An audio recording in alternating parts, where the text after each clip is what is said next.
Hello friends, in today's video I'm gonna be walking through how to get more sales on Shopify.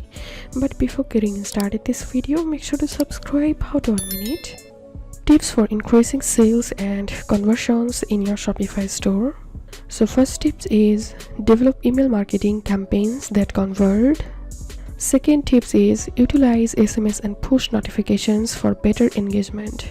Becoming just as important as email marketing these days in SMS marketing. You can send marketing messages straight to the pockets and purses of your customer. Third tips is invest in your social media marketing strategy. A great e-commerce marketing strategy wouldn't be complete without a strong social media game. Fourth tips is build organic traffic with great SEO. And the last tips is target your ideal customers with paid advertising. If you have any questions, feel free to post in description. If you think to see more WordPress videos, please check the links in descriptions. If this video helped you, give a thumbs up and please consider subscribe. How to 1 minute. Thank you for watching.